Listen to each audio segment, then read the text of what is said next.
येणाऱ्या 24 तारखेला रविवारी आमच्या धोबी समाजातर्फे वधूवर परिचय मेळाव्याचे आयोजन आमच्या सर्व समाज बांधवांनी केलेले आहे आणि फार दिवसानंतर 25 वर्षानंतर नांदेड शहरामध्ये हा वधूवर परिचय मेळावा होत आहे।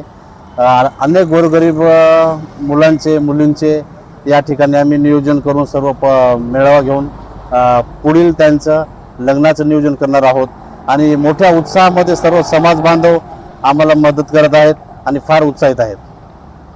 कार्यक्रमाचे ठिकाण आहे शिवाजीनगर विसावा हॉटेल आणि कार्यक्रमाचा वेळ आहे सकाळी 9 ते सायंकाळी 6।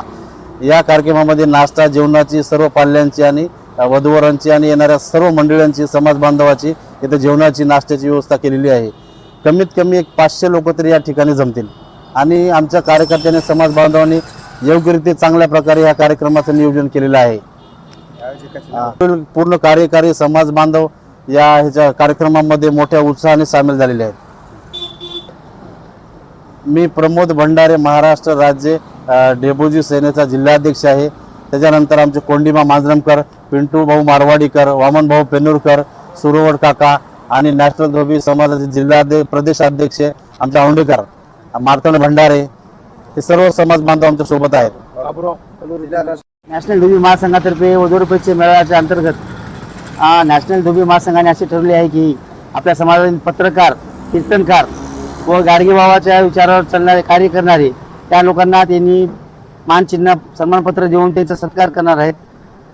त्याच्यामध्ये आमच्या नांदेडमध्ये प्लस मेडिकल केअर म्हणून राज करणार आहे किंवा मेडिकल आहे तर त्यांचे डॉक्टर सय्यद इक्बाल अहमद हे असतात हे आहेत आणि ते आज आमच्या गाडगेबाबाच्या विचारावर पूर्ण कार्य करतात। सकाळी 8 वाजल्यापासून रात्री 12 पर्यंत त्यांच्याकडे गर्दी असते आणि विशेष म्हणजे ते 12 महिने ही सेवा त्यांची चालू आहे व ते 1 रुपया सुद्धा फीस घेत नाहीत। आज दवाखान्यात जायचं म्हणजे 500 रुपये, 300 रुपये, 400 रुपये डॉक्टरची फीस आहे पण ते निस्वार्थपणे 1 रुपया फीस न घेता लोकांची सेवा करत आहेत, हजारो लोकांची सेवा करत आहेत।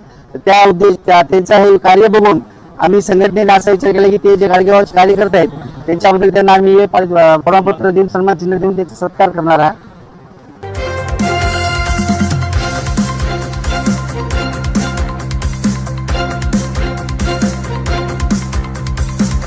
समाज साधना न्यूज, समाजहितासाठी सदैव अग्रेसर।